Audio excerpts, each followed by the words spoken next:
Something was in the forest with me. I've done a lot of solo camping, but last month's trip in the Green Mountains was the one that made me reconsider going alone again. I'm not easily spooked.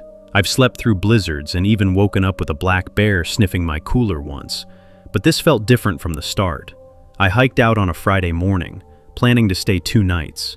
The trail was unmarked after the first few miles, but I had a map, compass, and GPS. It was clear, quiet, cold. You know when you're so deep in the woods the silence actually rings in your ears? That kind of stillness. Every snap of a twig sounded like it came from right behind me. Around the 4-mile mark, the air changed.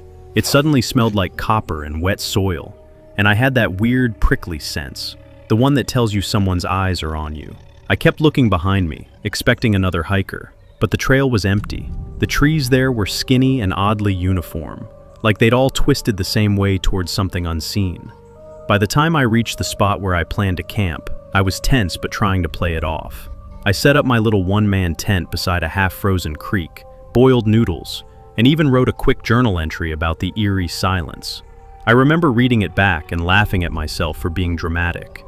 Before I crawled into the tent, the forest was dead still, not even a breeze.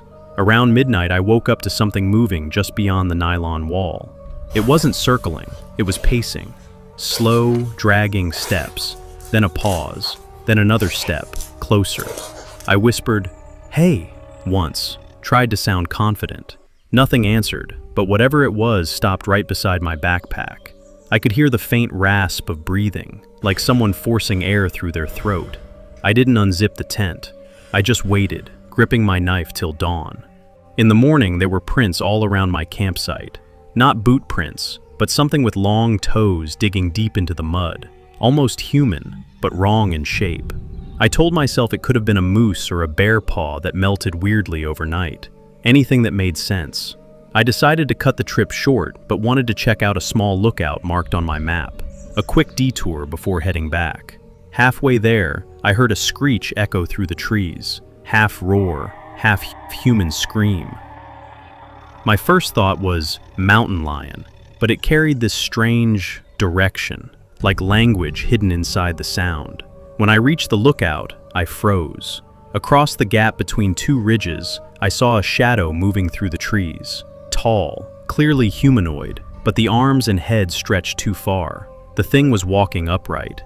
For a solid 10 seconds, it stood at the tree line, turned toward me, and tilted its head like it knew I was staring. Then it melted backward into the woods. Like and follow for part 2.